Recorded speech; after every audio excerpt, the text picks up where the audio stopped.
Salutations les amis, j'espère que vous allez bien. Alors je vais vous dire un truc avant de débuter réellement la vidéo. Vous devez sans aucun doute connaître les problèmes liés à YouTube, comme lorsqu'il notifie pas les abonnés des sorties de vidéos d'une chaîne qu'ils suivent par exemple. Eh bien je vis un peu ce problème, puisqu'apparemment certains de mes abonnés ne voient pas mes nouvelles vidéos dans leur flux d'actualité YouTube. Donc je vais vous demander un petit service. Essayez de vous désabonner de ma chaîne, de vous réabonner et ensuite de cliquer sur la petite cloche et cocher la case envoyer toutes les notifications relatives à cette chaîne. Vous pouvez sauvegarder pour clore cette petite fenêtre. Voilà, c'est tout, mille merci à vous. Nous pouvons dès à présent commencer notre petite théorie sur le véritable secret que cache Kaido au sujet de son immortalité. N'hésitez pas à me montrer si cette vidéo vous a plu en laissant un petit pouce bleu après avoir fini de la regarder. Merci les amis et commençons. Diable Jump.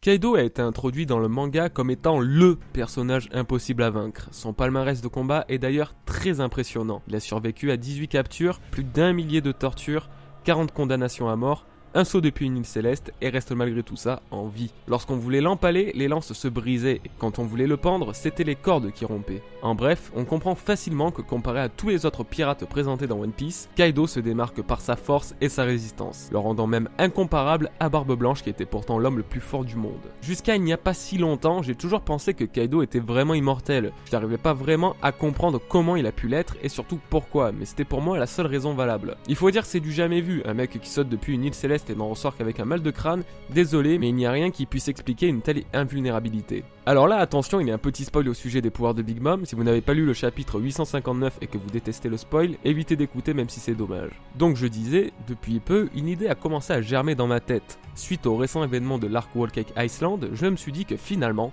la vulnérabilité de Kaido pourrait s'expliquer de la manière la plus simple possible. En effet, il pourrait s'agir de l'utilisation, volontaire ou non, d'un haki de l'armement juste monstrueux. Je vais vous expliquer pourquoi. Déjà, gardez en tête que le haki de l'armement peut être utilisé autant à des fins offensives que défensives. Riley l'a très clairement expliqué. Bref, revenons-en au chapitre 859, le plan de l'assassinat de Big Mom. Capone nous apprend quelque chose d'encore jamais vu dans One Piece. L'utilisation du haki de l'armement peut être poussée au point de rendre son utilisateur invulnérable aux dégâts physiques, quasiment en permanence. C'est donc le cas pour Big Mom. Comme il a dit très clairement, elle peut résister aux boulets de canon ou même couler des navires de guerre. Et ça fait en même temps pas mal écho aux capacités exceptionnelles de Kaido justement. On y retrouve une résistance plus ou moins similaire. Et si tout était simplement lié à une utilisation du haki à un niveau encore jamais vu à ce jour. Réfléchissez-y 2 minutes. Nous avons récemment appris une nouvelle capacité liée au fruit du démon, qui est l'éveil. Personne ne s'y attendait vraiment et pourtant il s'agit d'une évolution logique d'un pouvoir présent depuis le tout début de l'histoire. Le haki ayant été introduit il y a relativement longtemps aussi, ça me semble totalement normal qu'il bénéficie lui aussi d'une forme avancée. Sinon ça serait beaucoup trop redondant et on finirait par se lasser.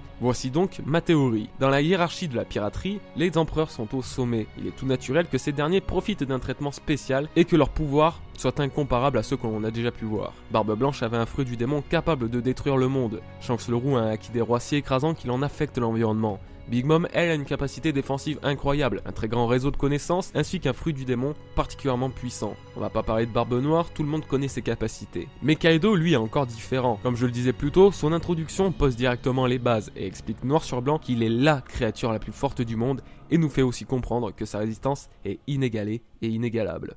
Kaido est donc à mes yeux celui qui va nous faire découvrir une nouvelle facette de l'utilisation du haki. Je parle de toutes les facettes du haki, que ce soit celui des rois, de la perception ou de l'armement. Son haki est la source de sa puissance phénoménale, et c'est pour ça qu'il n'arrive pas à mourir. Peut-être car simplement ses prédispositions au haki de l'armement sont si incroyables qu'il n'a pas d'état de faiblesse comme Big Mom peut l'être si quelqu'un touche à son portrait de Mother Caramel. Pour aller un peu plus loin dans la théorie, les cicatrices que l'on distingue sur son torse proviennent d'après moi de ses combats contre les autres grandes puissances. On sait par exemple qu'il a eu une altercation avec Shanks, et ce dernier aurait très bien pu lui infliger cette blessure à ce moment-là. Ça montre que finalement il n'est pas immortel, et qu'un adversaire avec un puissant haki pourrait lui causer des dégâts irréversibles. Il peut bien sauter d'une île céleste ou se prendre des coups de lance dans le buste, seule une puissance de haki équivalente peut avoir un effet sur lui. La question sur le fruit du démon ne se pose même pas, bien évidemment qu'il en possède un. Comment Kaido, sans bête, capitaine d'une flotte de Zoan, pourrait-il ne pas posséder un Zoan à son tour ? Ça serait absolument ridicule. D'ailleurs, il possède sans doute un Zoan lui permettant de voler, car il n'a pas dû monter sur une île céleste par l'échelle de secours. De même, je n'imagine pas utiliser une sorte de dirigeable ou un autre appareil volant pour s'y rendre. Attention, petite théorie sur le fruit du démon de Kaido. Pensez aux propos de Law et même du narrateur. Kaido est une créature, mais pourtant il a une apparence humanoïde. Kaido sans bête ne peut pas être un commandant d'une armée de Zoan et ne pas en posséder un, et d'après moi, il possède le Zoan légendaire du Typhon. La plus grande preuve serait surtout une référence mythologique entre Doflamingo, Kaido et les Moires, le Typhon. Dans la mythologie grecque, les Moires représentées comme les tisseuses du destin ont aidé Zeus à vaincre Typhon en donnant à ce dernier des fruits affaiblissant, lui faisant croire que ça le rendrait justement plus puissant. Or, il s'agissait d'une ruse des Moires, le Typhon a été affaibli et Zeus a pu le vaincre. Dans One Piece, je peux vous jurer que ça sera pareil. Ça a même déjà commencé. Doflamingo, possédant un fruit du démon étonnamment similaire au pouvoir des Moires qui est de tisser le destin à l'aide de fils, fournissait Kaido en fruit du démon artificiel qui est censé améliorer son équipage. Cependant, il pourrait s'agir d'un leurre et finalement les fruits du démon artificiels sont tout sauf bons, dans le sens où ils vont sans doute devenir incontrôlables pour leurs possesseurs et voire même les mener à leur mort. Le Typhon étant un monstre possédant 100 têtes de dragon et pouvant voler, je trouve que ça colle plutôt bien à l'image de Kaido aux 100 bêtes, qui lui aussi pourrait voler. Après bien sûr, ça reste une théorie se basant sur des faits mythologiques. Fin de la mini-théorie, reprenons sur la théorie principale.